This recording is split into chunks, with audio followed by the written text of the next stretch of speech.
Hello, hello, how are you?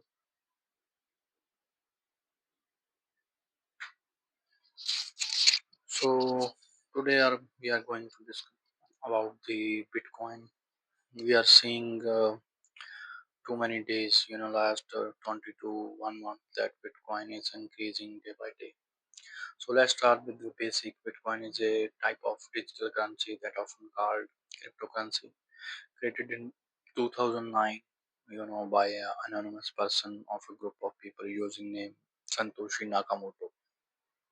So, unlikely regular money like a dollar or euros, Bitcoin doesn't, exist physically. It means you cannot touch it. So there are no coins or bills. It's purely digital and it's decentralized, meaning no government, bank, or single entity controls it. So instead of relying on a bank to handle transaction, Bitcoin uses a technology called blockchain to keep track of every transaction. Think of it's a big public ledger, kind of like a massive transparent notebook that anyone can look at.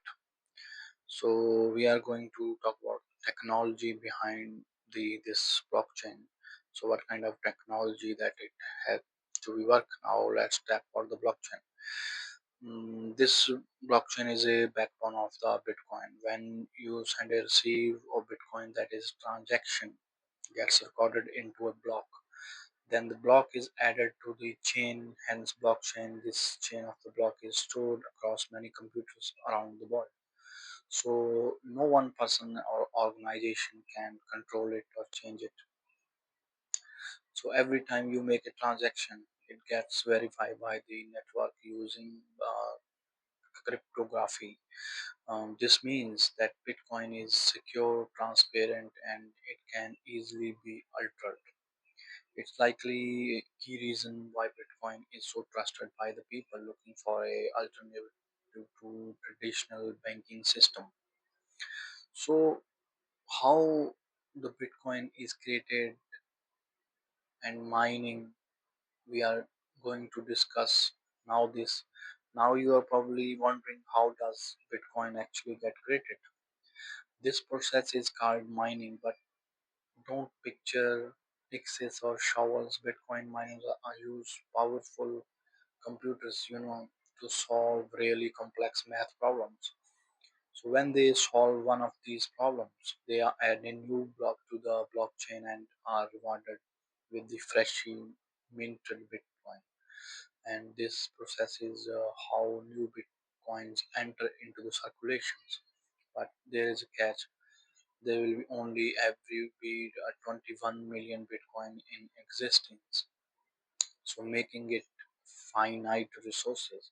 This is why Bitcoin is often referred as a digital gold because it has a limited supply, and when something is really limited, so it is obvious that the price is going to increase day by day. So how Bitcoin transaction work? Now we are talking about the Bitcoin transactions. Now let's talk about the how Bitcoin transaction work.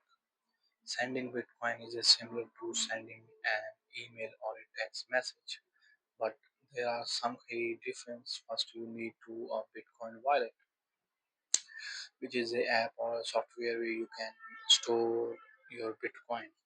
It's like a digital bank account. The same way the digital bank account works. Once you have a wallet, you can public key. You can have a public key, which is like your Bitcoin address, a private key, which is like your password. When you want to send Bitcoin to someone, you use this public key to send it to them, and you use your private key to sign this transaction and prove it really is you. Once a transaction is broadcasted, the new network coins miners step into the confirm the transaction. They do this by solving these complex math puzzles we were about earlier, and after that, transaction is added to the blockchain, and the recipients can see the Bitcoin in their wallet. So we are talking about that Bitcoin value and why it is now so much expensive, and it's becoming expensive day by day. So now let's talk about the Bitcoin value. So why Bitcoin value is so much expensive? Well, these are the few reasons. First, as we mentioned earlier, there are limited supply of Bitcoin. Only 20 million will ever exist. This scarcity drives demand. So Bitcoin pros and cons. First of all, decentralized no entry authority controls it. Secure transactions are encrypted and verified by the network. So global, you can send Bitcoin anywhere in the world without needing a bank. And second is the limited supply, only 21 million Bitcoins ever, making it scare cons. So now we talk about the cons. First of all, the volatility.